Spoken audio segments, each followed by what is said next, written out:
Hi everyone, welcome to this question and answer time. My name's Hayley Pittham and with me is Lynda Keane. Hi. I wasn't expecting that pause then. Okay. I'm Lynda and I'm Hayley's mum. So for those of you that don't know, I'm sure most people do by now. Across the world they probably do as well. And I've been in this industry now for, I work it out, like 26 years, I think. Starting off with teaching swimming and then gradually going through fitness. And now that I'm getting older, going into therapy. So I've been specialising in the therapy aspect of things since, I suppose, 2004. That was when I sort of started this journey, and now it's my life's quest to help people to understand that there's a lot more that we can do in the pool, and that there are multitude areas of interest in the pool, and yeah, I think that's about it. I'll give you a bit of an introduction about me, and I have been in the industry alongside Lynda, but on my own little path for the last 19 years, and teaching aquarobics has become a huge passion for me, and I now specialise in pelvic care, pre and postnatal, and all the issues, that kind of lady aspects that we can get within the pelvis area. And I'm kind of becoming a bit of a pelvic geek. So with that, Lynda, I'm going to give you the first question because I think it's a really good question. George asks, what are the best exercises for joints, especially for older population? Oh, it'll depend really on what's going on in their body. All sort of exercises, all movements are very good for the aging body. You want to maintain range of movement, you want to maintain their flexibility, and remember, range of movement is around a joint and flexibility is length of the muscle. So you want to maintain those. Some of the precautions that you really need to take into account are things like rotation. If somebody's got arthritic knees, then you've got to be a little bit more careful with their rotation. So I think that's a starting point. And again, it'll really, hi Paula, it will really depend upon you know, what they are suffering from really. If it's a general population, I would take it that you're dealing with arthritis anyway, because everybody post the age of 40 has arthritis, whether they know it or not. It just depends upon whether they've got pain in those joints. So if we take that as a given, then yeah, we still want to do cardiovascular work. We still want to do, you know, strengthening. And of course, as you age, you get the sarcopenia where the muscles waste. So you want them to stay strong and you want the muscles to stay long. Does that sort of give you a start answer?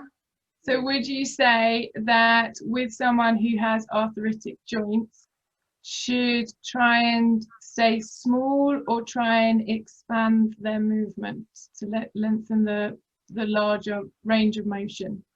Start small, go big.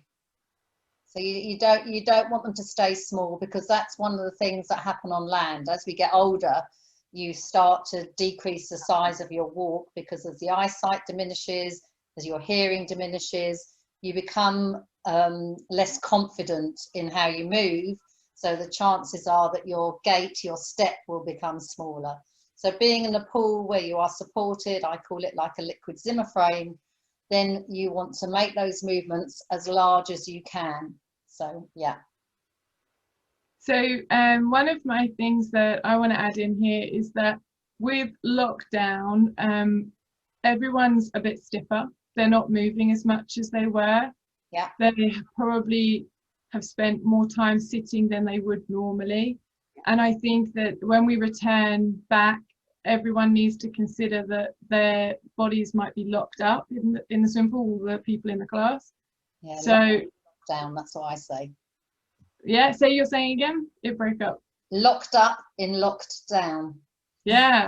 So with our bodies, well, as an instructor as well, my body's really stiff in comparison, but those attending will also be incredibly stiff. So we want to be able to mobilize everyone's joints, make sure that they are flexible again. So we need to start increasing their range of motion back to where they were prior to lockdown. Start slowly and build up to that positionings and those postures, getting them lengthened. What do you reckon, Lynda? Yeah, absolutely. I mean, I'm telling people to sort of, even when they're at home, to sort of, you know, wiggle their hips on the chair. So just to get that, the fluids moving around all the joints, roll the shoulders. So if you've got sort of older relatives or anything, get them sort of rolling shoulders, wiggling hips, circling the ankles, circling the wrists, things that will just help that synovial fluid to be pumped around the joints. So yeah, Awesome. land and water. Can't wait to get in. Well, we've got countdown now. We're back on the 2nd, so Hopefully. Yeah. Yeah. Back in. I started booking people in from next Thursday because the pool wasn't going to open until Thursday. But I had an email today or message today on WhatsApp, our group at work, saying that because it's sort of in the London borough of, it might be tier 3 and the pools might not be opening. Yeah, we're tier 3 as well. Oh, yay. So we might not open either. I've No. heard that a lot of our group classes may not go ahead. Oh, that means even longer in lockdown. No, not locked. We're opening the gyms and we're opening the pools, but we can't do any classes. Oh, That might be our thing. Ah, So I think, wow. oh, again. Our next question is, can I just ask? yeah. How do we get people to say, come and try this, it's not going to hurt you? They say, no, I can't do it, I'm not allowed, I'm not allowed.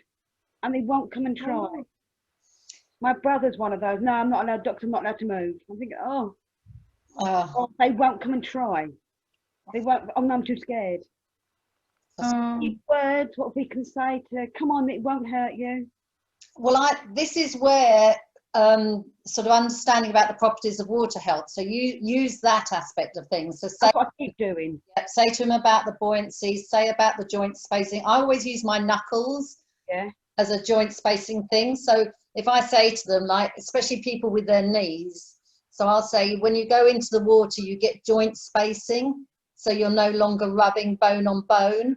So I say, you know, if you're in land and gravity and they're sort of, you've got that compression, when you go into the pool, you get that joint spacing, and it only has to be like, you know, a fraction of a millimeter, and you don't get that pain again. So, and also that by being in the pool, you actually, your nerves. So if I was to touch you with my finger, you will know exactly where my finger is on your body, because you're not being touched by anything else. Air, the density of air is much less than the water, but by being in the water, the whole nervous system is being stimulated by the water touching, that it decreases the sensitivity to that area where your finger is. So you can, you know, or instead of using the finger, that, you know, the flat of the hand, so you're actually going to be able to sort of move somebody about or to touch them and maneuver them much better in the pool than you can on land. And because your muscles aren't having to react to gravity. So if people are on like a massage bed, which is very two-dimensional, and you're pushing down into their body, then you've already got the gravity pushing down and your fingers. Whereas in the water, the muscles can relax, they can move around. And so you've got much more sort of like holistic healing and a much lower suppressed sort of nervous system than you have on land. Does that help? It does, yeah. It does. I was going to say also there might be the social barriers that they might put up. So I know that this won't really necessarily affect your brother, but this might affect women who might not want to get their hair wet because they've just had it done, or they've, you know, just had their perm. I mean, perms is an old one, but you know, like they've had their hair done and they've had it all styled up, so they don't want to come and get wet. Yeah. And I remember having this conversation with a youth instructor. Actually, she was a youth coach, and she said that the teens won't necessarily get in because they don't want to have that image upon them of, like, you know, not being able to do it as good as they could, not being as I don't say hip because that makes me sound idiotic, but you know, like it's not as fashionable to be seen in that way, and they don't want to then put themselves into that psychological factor of not being correct. Does that make sense? So if he's then not coming because he doesn't want to be seen as not correct, or you know, only one male around loads of females, then that becomes more of a psychological barrier rather than the physical barrier of not being like touched or doing. But Hayley, sorry, but you can also say though that all the football teams have pools and have, you know, they go in for their sort of post whatever I'm trying to say, post match or post training or pre-training. So if they have an event, that boxers, they do a lot of their training in the pool, and if we could get marathon runners to substitute one run per week and run in the pool instead of on the land, the actual amount of sort of good they do for their spine would be phenomenal. Because again, you get that joint spacing, so the vertebrae aren't impacting. So anybody that's got sort of sciatica or a prolapsed disc or something like that, the pool is one of the best places for them to be because of the buoyancy of the water. So you can sort of like appeal to a man on the sporting aspect, really, rather than just, you know, them thinking, oh, it's just what girls do. Yeah, it's good enough for the elite, and it's good enough for a racehorse, because racehorses go into the pool as well. Then, you know, so sort of try a little bit of that sort of psychology on them as well. Yeah, he has special needs, and he find it hard to walk, can't move, everything hurts, can't hear. He's got a whole lot, and I'm thinking if he can get in the water, he can feel so much better. But so the last time he went in, he was a real good swimmer. The last time he went in, he went under, and he couldn't get himself up, and he got scared over that. Okay. So that's addressing first. Yeah. There is a whole thing on aquaphobia. There's an entire whole course to learn about aquaphobia, which is the fear of being in the water, the fear of going swimming, and that kind of format definitely needs to be addressed first before you then get them in and get them doing stuff. Because if they're not mentally relaxed and they're mentally then tense, then their whole body's going to tense up, and then they are going to be stiffer and heavier in the water. And that stiffness and heaviness means that they're then, you know, got those fear factors, the body tenses up, that then puts us into a negative rather than a positive. And then they might end up taking a lot more time trying to get themselves back to feeling comfortable again. Thanks. Okay, I've got another question. Sin asks, what's the difference between the benefits when compared jogging in the water from shallow to deep, so 2 meters deep with a flotation belt?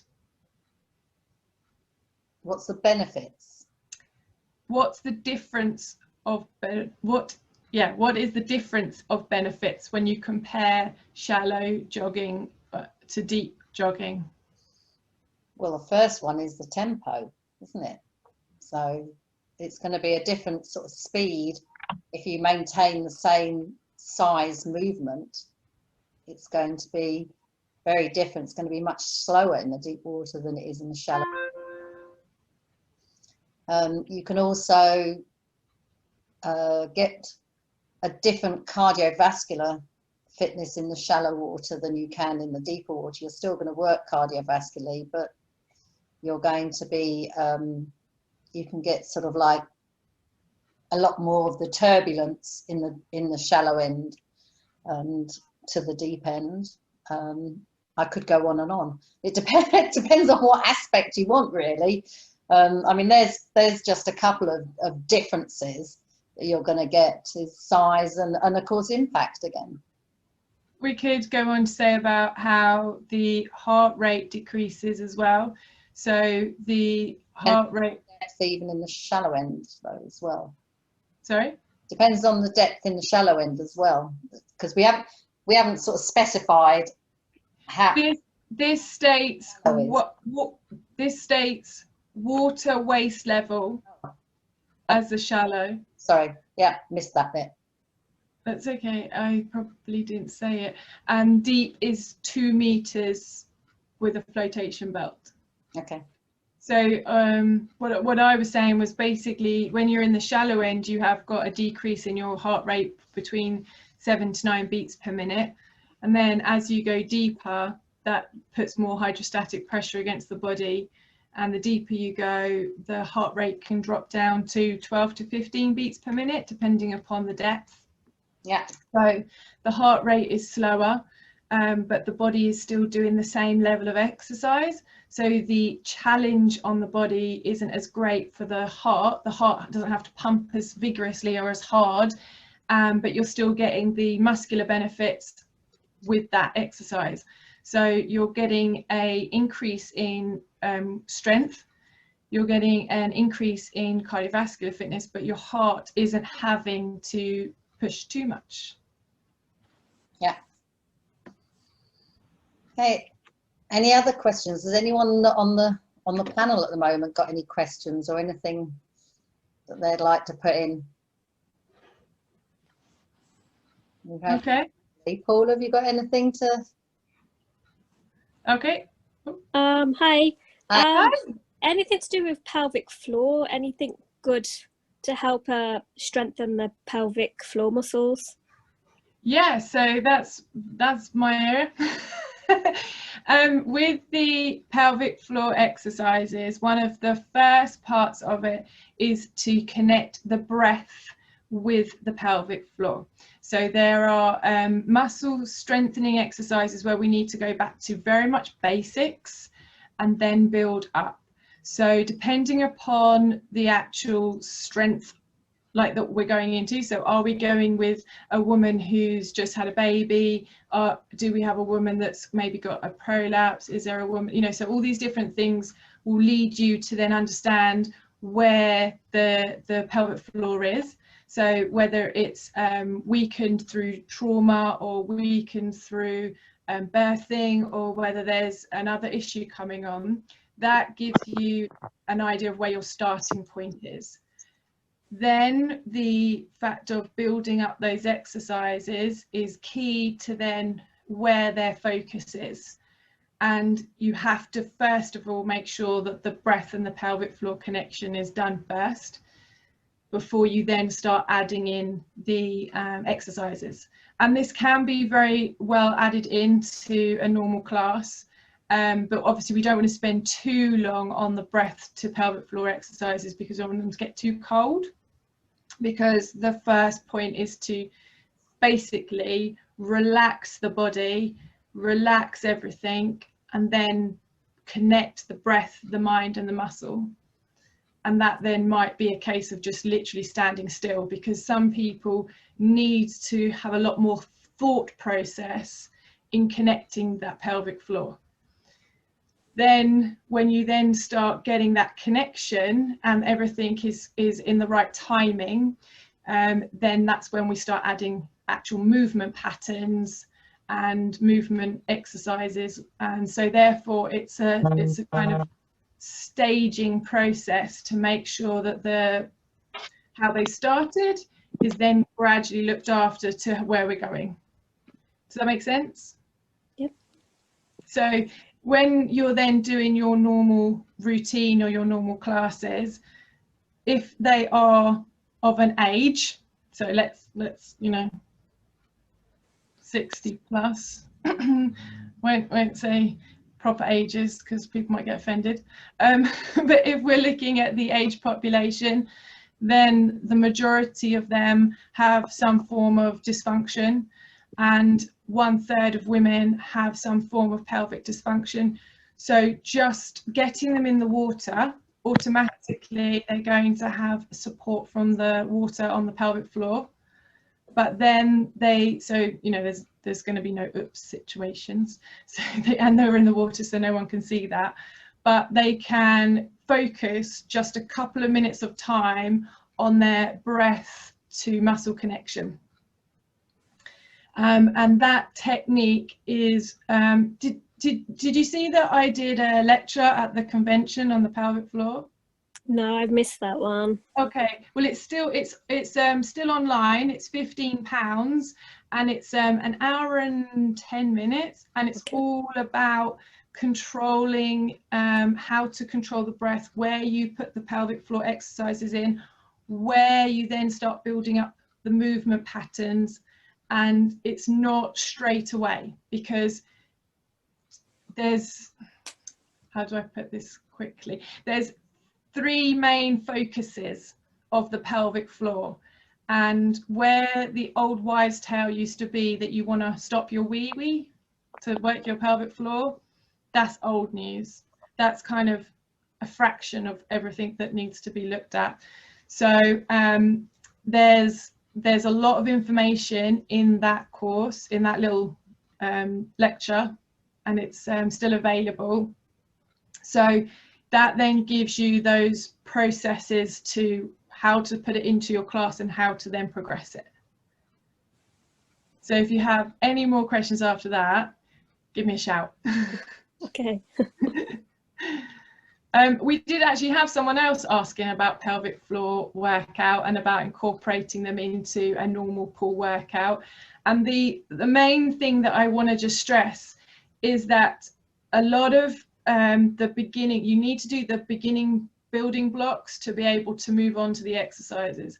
And the beginning building blocks are the most important part, because it takes a lot of mind to muscle work. And if they're doing 10,000 other things at the same time, they cannot get that, because it needs to be coordinated with the breath.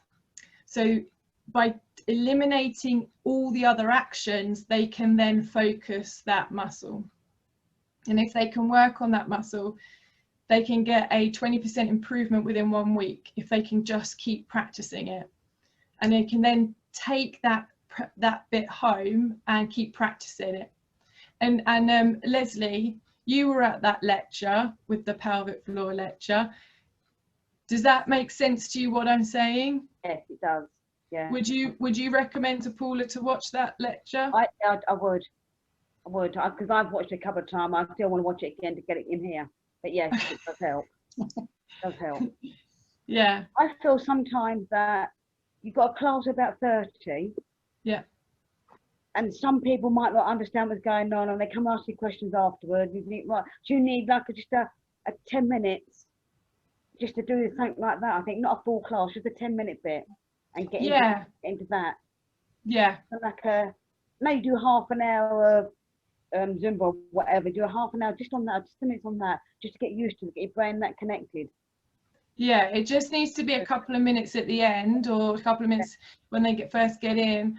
There's a particular class that I do that is my age population, and because I know that a high percentage of the age population will have some form of pelvic dysfunction, I will make sure that I always include it, and whether that be at the beginning or the end, I will make sure that it's always there, just because it takes repetition as well. Yeah. And repeating and repeating and repeating. So it's a couple of minutes at the beginning and a couple of minutes at the end, or a couple of minutes at the end is the the bit to end with it, so that they then can get out and go and warm up in the shower, so they don't get too cold. But just a couple of minutes makes a big difference. Yeah. We have another question here from Rachel, and Rachel asks for exercises to strengthen the glutes. Lynda.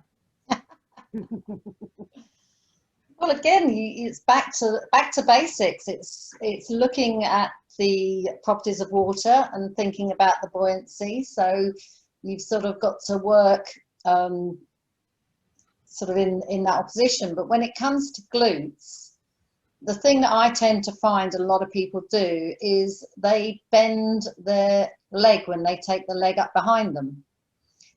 And that will not work your glutes, it'll work your hamstrings if you're going to be doing that. So you do need to keep your legs straight. So anything that's sort of like kicking through front to back is going to fire up the glutes. Lifting the leg to the front, of course, you've got the buoyancy assist as the leg comes up. And taking that, so the effort is on taking the leg down if you use power. So it's thinking about those properties of water and just sort of working the body appropriately and not taking it into the hamstrings. Keep it into the glutes. And then of course you've got, you know, the different glutes as well. So you need to sort of think of the angles, think about the muscle, think about the origins and insertions, think of the angle that that muscle is placed in the body, and then move appropriately. I was going to say about the angles, just making sure that you take the legs into different angles to get all the glute. Yeah, that's what I said. Yeah, and squeezing those muscles. And you can take the pelvic floor into that as well. So. Yes, yeah, yeah. Because if you haven't got a bum, that's what's on my lecture. If you haven't got a bum. Does my bum look good in this, doesn't it? Yeah, does your bum look good? That has an indication of whether the pelvic floor is strong. A lot of people walking around where the glutes are just switched off completely. They might think that just because they've got this sort of this larger muscle mass behind them, that their bum's actually working and firing. But quite often you'll sort of, you know, you can stick your finger in and it's just squidgy. So their bottom muscle be switched off. I don't want to think that I've got a squidgy bottom. Well, a lot of us sitting on these chairs for 6 months of this year have got sort of squidgier bums. Yeah. Roll, squeeze. Roll and squeeze. That's it. Does anyone have any other questions? We're here. Horses. Horses. Oh, Kids. courses. What courses have got coming up? Oh, we got a lot. Yeah, well, we've got the hypermobility's been filmed, and I think that's up online. But there will be hypermobility with children, and there will be hypermobility for lower extremity and for upper extremity. That will be coming in the new year. Aqua Stretch is actually going online, believe it or not. Oh wow! My computer's not water.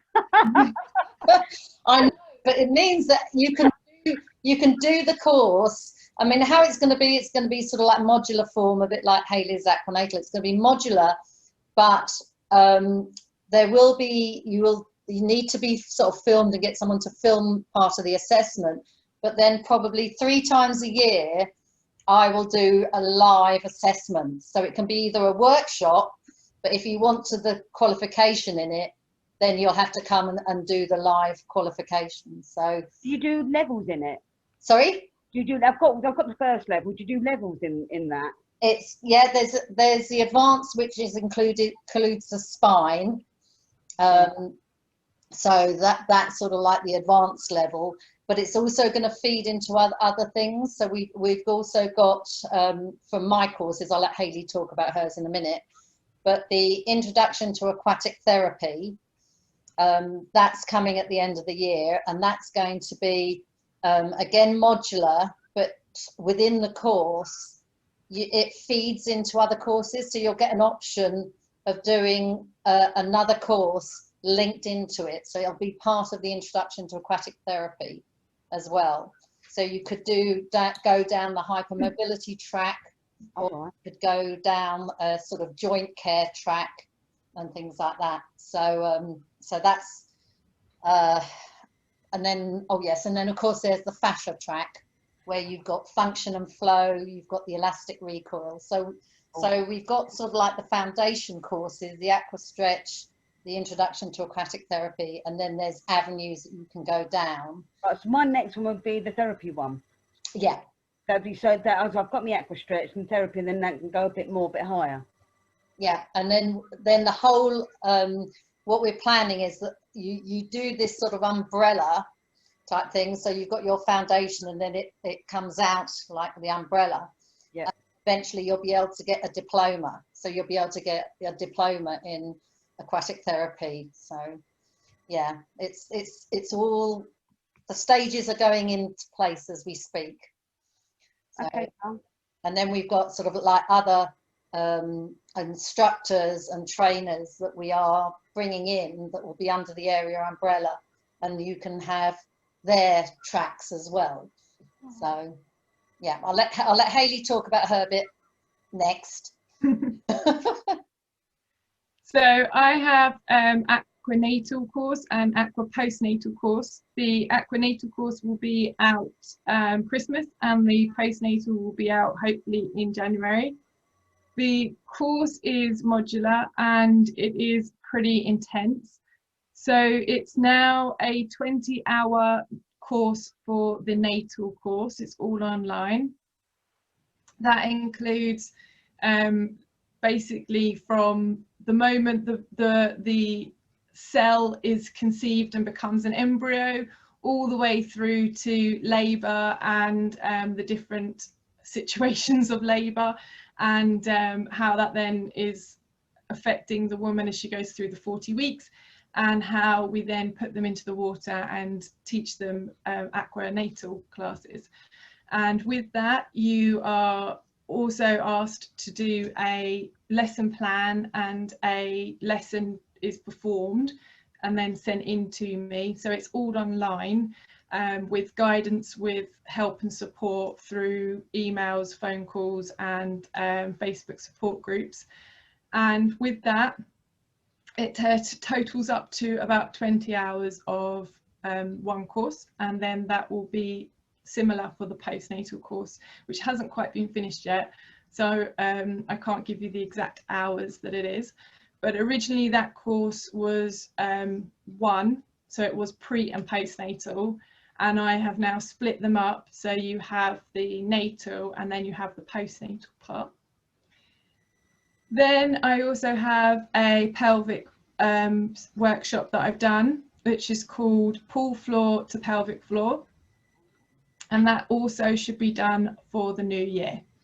So this isn't focusing on pregnancy, this is just focusing on anyone's pelvis and anyone's pelvic area. So they are my courses at the moment. I haven't got as many as Lynda's got. You're not. But they, say again? I said, you're not as old as me. She's been collecting them up. But yeah, we've got lots happening for the new year that's coming in, and obviously all the conference lectures are still up on the website and will be up still, and at the moment they are obviously discounted to £15, and with that there's Lynda's introduction as well for the introduction of aquatic therapy. Fitness for therapy. It's the introduction to the introduction of aquatic therapy, yeah. So that one's there as well, and that gives you an overview of kind of what Lynda's doing with the introduction to aquatic therapy. And that one itself is actually now part of, or main part of, the master's degree. So that's their sort of introduction to aquatic therapy. So that's the level that sort of at as well. Oh wow, I didn't even know that. Look at that, guys. It's an introduction to the masters. So yeah. So, yeah. But yes, we have got a lot of things planned for next year. We are planning to do another virtual conference later in the year, but hopefully we'll be doing well, all things being equal and COVID behaving itself, we'll be doing a live conference as well. So fingers crossed. Fingers crossed. But we want to do like the questions and answers like we are on today. We want to do more of those. But we also once a quarter are going to do a focus day. So if there's anything that anybody would like us to focus on, and we'll get experts in the field. So like Haylley with her pelvic matters and pelvic floor stuff, we'll get, you know, a couple of people that are experts in that. For seniors, I've got a couple of people lined up that work with seniors in the water with things that they can do. You know, orthopedic stuff, neurological stuff. So we're going to have these days where it'll be just maybe 3 or 4 hours, but only focusing on that one area of interest. So yeah, so they're a couple of things that we've got in the pipeline.